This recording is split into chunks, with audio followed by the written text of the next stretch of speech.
Hello, everyone. Welcome back to Leadership Talks for Emerging Leaders. On the 8th of March, we celebrated International Women's Day.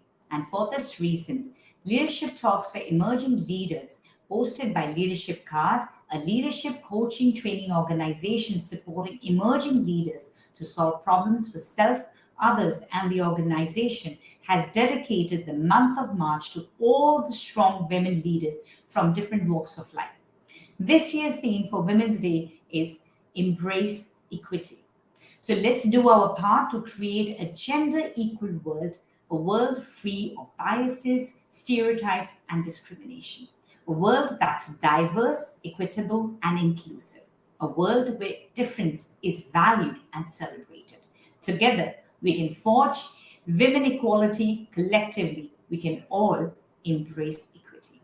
I'm your friend, Kirandeep Sandhu, a Maxwell leadership coach, and in today's 53rd episode, our topic of discussion is women leaders in HR. Today, we have the privilege of having with us Ms Priya Nair, Director, Human Resource with Congruent-Info-Tech. She's an HR strategist with more than 17 years of experience in the field of corporate HR and IT recruitment. Welcome, Priya, and thank you so much for being part of Leadership Talks for Emerging Leaders. Thank you, Kiran. Thank you for having me here. It's an absolute privilege. So, Priya, let's get started as we are celebrating Women's Day, and that was on the 8th, but the whole month is dedicated to women. So let's start by asking you, and would love your views for our viewers, that how can organizations, or what are your views on embrace equity? Very good question. One is like you said, right? Embrace equity. Let's do that. Yeah. We should do that. That's the main thing, right? Yeah. So for me, I would say embrace equity is it starts from the having a hiring policy, okay, giving the opportunities without it's like without gender biased, okay, and embracing equity for me is that coming up with a policy wherein you provide a fairness in each and everything, whether it's a promotion, whether it's the salary hike opportunities. And for me, another thing is that embracing equity is create a culture wherein it's like they are open, we come up, we open it up, we voice our inner this one. That is what I would say the equity means. So we voice out what we want, and with that we get the support. Exactly. Yeah. That brings me to one of my quotes, that speak to be heard because your voice matters. And I would say that embracing equity, we would be getting people, irrespective of gender, to actually voice their thoughts. Thank you so much, Priya, to talk about that. So let's move forward. You've been in corporate for over 17 years. What would be some of the challenges that you have faced yourself or seen women face in the HR industry? See, HR industry, in general, okay, I would like to share my experience. I started my career in a technology front. Then I took a break as usual for all the women, right? The maternity break will be there.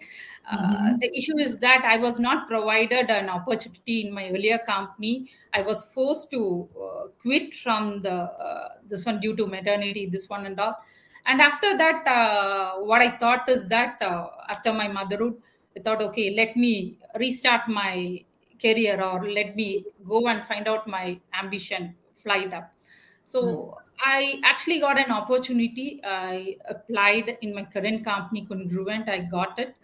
I somehow it is like it clicks my this one. I joined here as a front office person who was in charge for admin everything.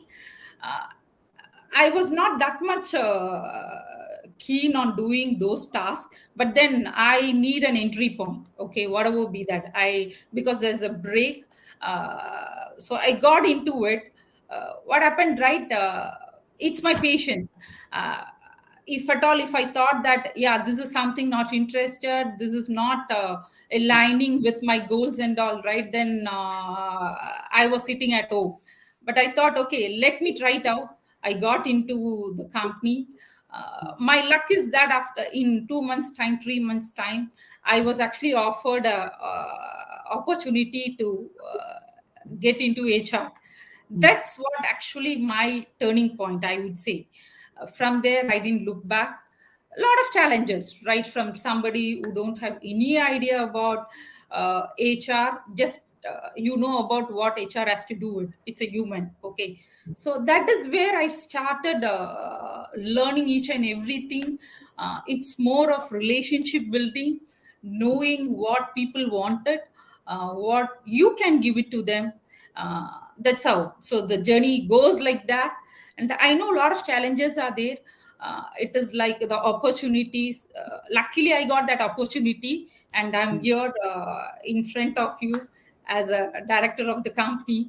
But then there are many situations wherein that people won't got that opportunity to scale up in their career.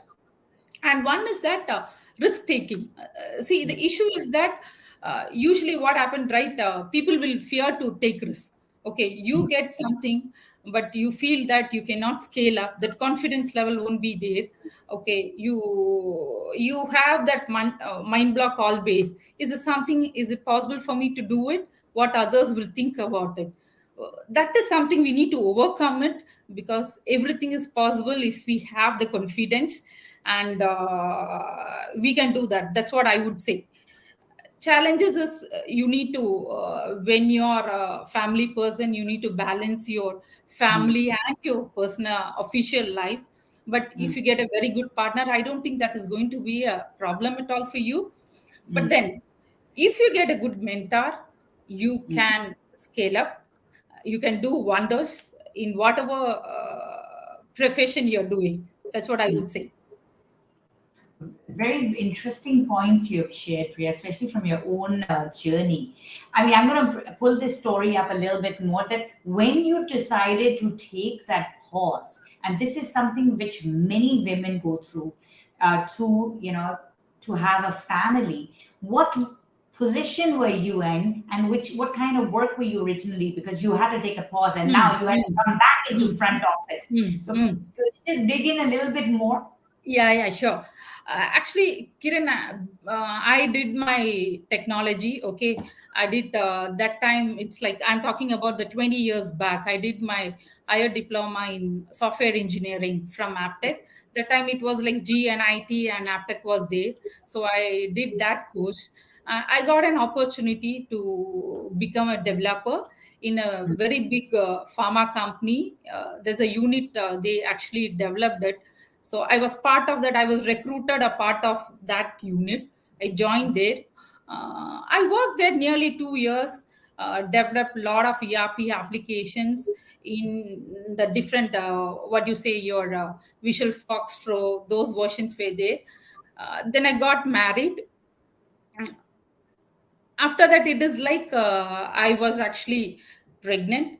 uh, I was about to take my maternity avail my maternity break. Okay, so but my health condition was in such a manner that I couldn't even sustain for another month before my I can avail my break. That was what actually I have to travel a long way, nearly 50 to 60 kilometers from my home to the office. Then you don't have such a facility like now what you have it, right? You can come by car, private cars and all. So it's like I have to make use of the private transportation. That's it. No other way. Uh, so one thing is that it's very difficult when you are in the seventh trimester, right? It's not so safer to travel by private transportation, especially. So what I did it is I requested the management over there in my earlier company. I want to take a break, in the sense I want to avail my maternity leave well in advance. And I know that there's a policy that your break can be before and after. That's what. So I actually requested them accordingly. They said, right, it's not feasible. Priya, either you need to serve till that ninth month or 8th month, or or it's like you quit. I don't know what to do, how to react. I was blackout. Okay. I actually even got an impression that my career is done, gone. But then I cannot react it because somebody else is inside. Okay. So I cannot be even emotional talk.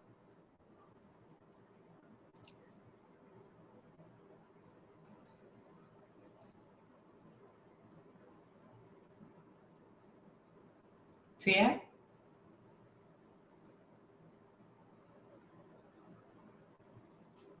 Yeah, Kiran. Yeah, okay. Can you hear So me? that is, yes, I can. So this is crazy. I mean, I would like literally say that when organizations come up who have policies, and you started off by saying that having the right policies which are supporting the people, and this is what you in HR have been trying to do, because your Exactly. Yeah. personal experience where you were not given that opportunity to avail a maternity leave which impacted your career, and you had to take a pause. I Pause. mean that's the kind Yeah. of thing Yeah. that we're talking about. Exactly. Embrace equality and equity in the organizations so that women do not have to go through those challenges of questioning, can I even go back into the organization after that pause? I mean, that is amazing. I also have a question where, again, from there, when you said you had to restart and the front Mm. office, that means Mm. now you're again starting at the bottom of the ladder, Yeah. which means your pay scale is also at the bottom of the ladder. But here Exactly. you showed some really interesting, you shared with our viewers some interesting points that you were a risk taker, which means you decided to take that risk and challenge to restart. And you were patient, even though those initial goals were not aligning with it. And the third point, which you shared in this particular example, was finding a mentor who can help you to scale up. And I would say that those were the things that if women, those are the challenges, and if we can, we are able to take those risks, we can move forward. Thank you, Priya. I'm going Exactly. to now take you forward to the next question that um, we've touched on the subject earlier also, but as a woman, and you've shared your own personal challenge, and I'm sure that even after the maternity leave, balancing work and home has always been a challenge for women, because Mm. Yeah. no matter what society, Western or Eastern, somehow the breadwinner role automatically stereotype goes to the man, and the woman has to be the one who is doing the second role, which is if she wants to work, she still has to come back and still do all her home chores. So in this case, like you have to take a pause.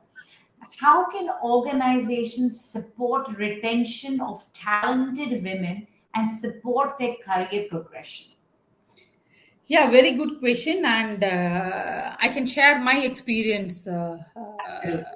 itself. In the sense, right? I joined. I was given an opportunity at Congruent. I didn't look back. I was ready to take risk.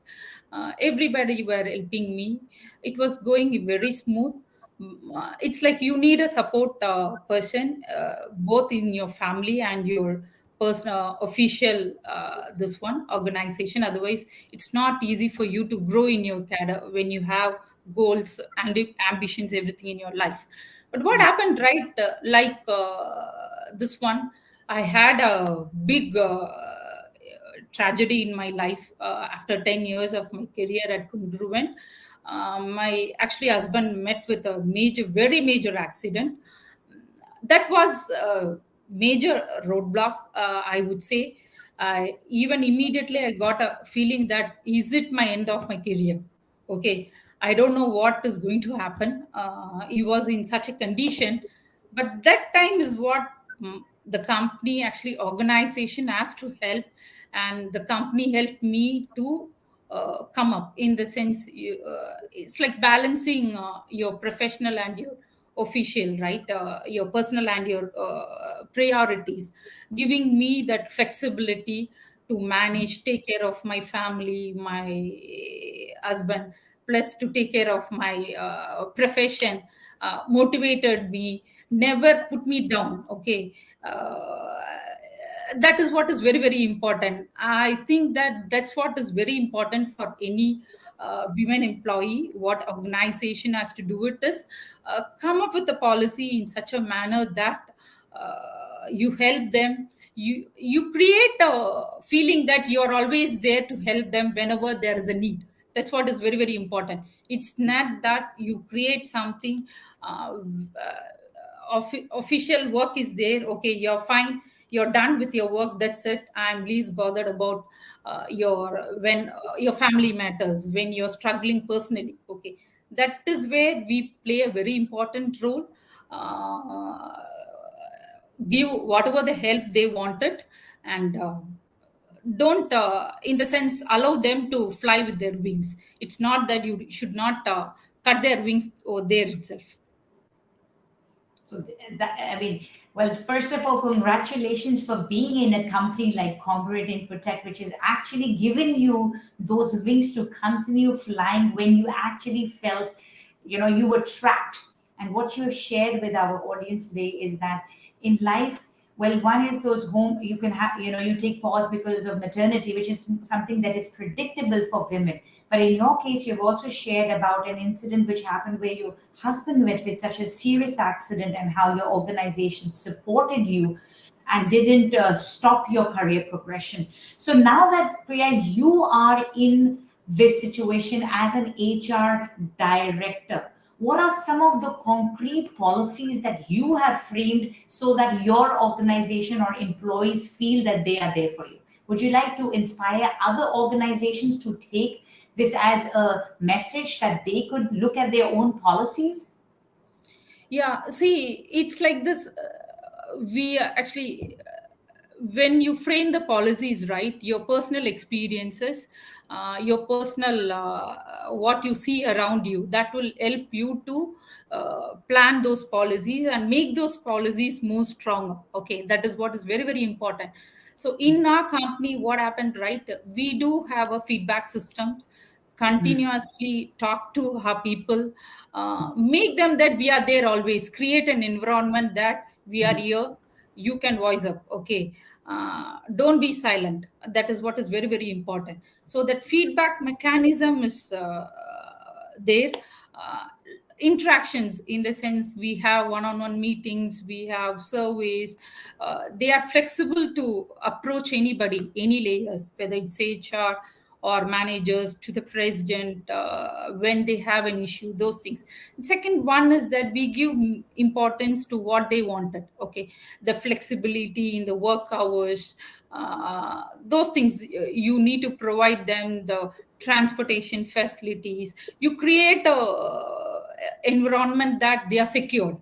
Okay, they should not feel that they are too much when you come to the office, right, you should feel, ha, I'm coming to office, I'm going to love that 8 hours or 10 hours. That is what is more important. So what we framed up is that the open culture, uh, speak up. Okay, that flexibility, and here, whatever issues they do have it, and come up with very attractive policies, like taking care of, giving them the permanent work from home facilities, extended maternity breaks, or if at all they want to do something even during their maternity breaks, they can even do it. Continuous interaction with the teams, everybody going out, all these things. So you need such a system wherein they won't be felt alone. Next one is that, in terms of promotions or pay hikes, it's not that it should be based on your performance. Okay, you also need to have, assess it using your potential.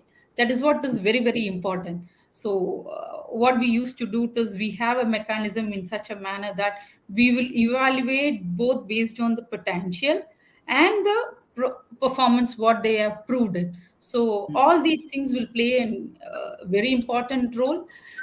There's no that everybody are equal.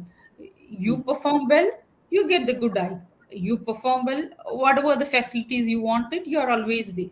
So we are there. So we framed a policy. All these things are part of this one.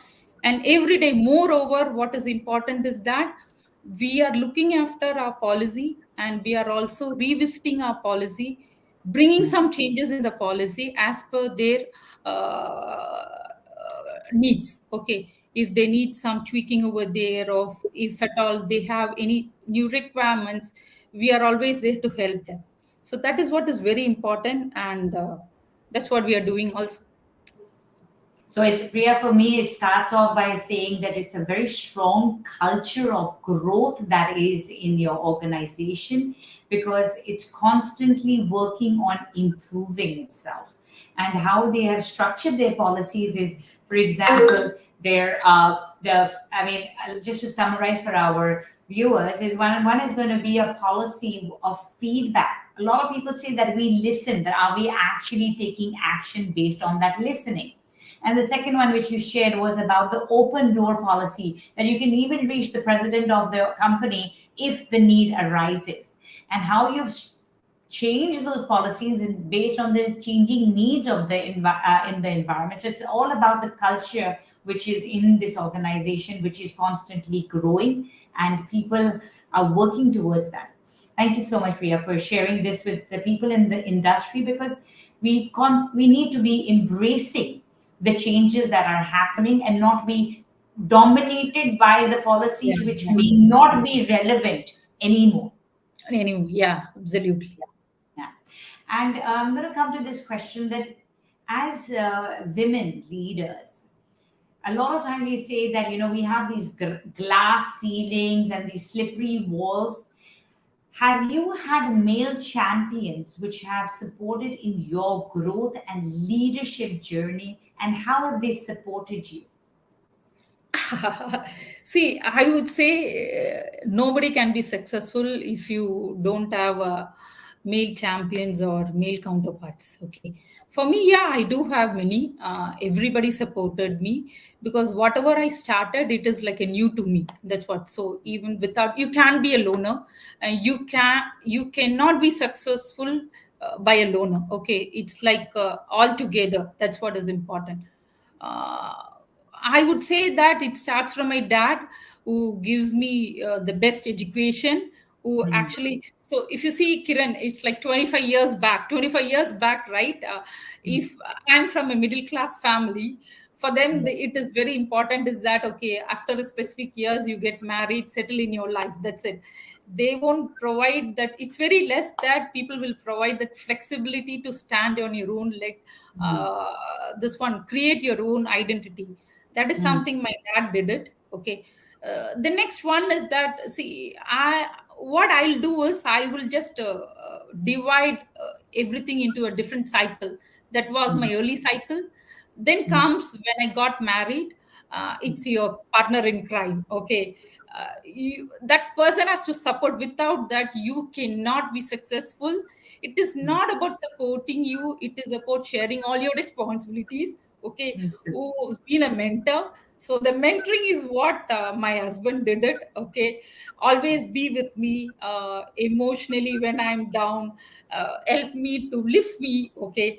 And guide me what I need to do it, mm, pinpoint my mistakes. This is what, even when I talk, right, this is how, this one, everything, each and everything. But a person who always motivated me till now, that is what is doing it. So that is very mm, important for you to scale up, achieve your goal. Next comes mm, your corporate world. When you come to an organization, right, I would say you need to have a mentor. Okay. Whatever in this world, you will have many things available in Google, but then without a mentor, you mm, cannot be successful. And I was very happy in my initial days. I have lot of my friends, colleagues, male counterparts were there who actually helped me to frame even policies, procedures, whatever be that, right? Developing applications to automate the systems, everything. But then, uh, as somebody should be there who always need to pinpoint you, okay, show your mistake, help you each and every walk of the way. this is how you need to do it is, that is, I say, it's Ashish. uh, you need to have a godfather. He is my godfather, I would say. That's it, no other way. Very much emotion in front of him, but then I'm learning a lot from him. He is teaching me a lot. uh, i I know very well how I was 15 years back. It's almost, I'm completing my 19 years. Yeah, I did my it's my confidence, I want to do something, my life taught me. But then somebody who actually pinpoint your mistake, right? Without that, I don't think you can scale up. Okay, you know your strength, but somebody should be there to show you your weakness. This is your weakness, you need to correct your weakness. That is what is important one. And he did that. I am actually thankful. I'm even very lucky that I have great mentors in my life, right from my beginning, my dad, my husband, and Ashish. It's not three of them, even many are there who helps me, who guides me and all, but they played a very important role, these three, I would say. So I would say that what Priya has said is that we do need our male allies, and we need our male champions. So all the male listeners who are here, it starts with at home to the organization. We want to grow. We want to be equal. We want to support you. So support us so that we can grow together in our careers and help you and support you in yours. So that's what I would say. And Ashish Datta is Priya's CFO, and he is also the author of the book Leadership Navigating the Dark Hole. So do refer to that because he's constantly helping people to navigate their dark holes. So Priya, we are very close to the end of the show. So my last question to you would be: what would be your advice to all women leaders today? It's be confident, okay, be positive. Don't be a loner, I would say. You need to work as a group if you want to achieve something and have your own identity. Don't turn back, don't quit. Go on, move on. We can do wonders. That's what I would say. Very well put, because you have shown it with example that you did not give up even each time life was nearly at rock bottom, and you decided to lift yourself up. You had a voice, you kept moving. So, with that, Priya, I want to say thank you for joining us today, and to all our viewers who have been joining us and have been part of Leadership Talks for Emerging Leaders. We have reached episode 53. We will be back next week with another amazing woman leader to share her story, her challenges.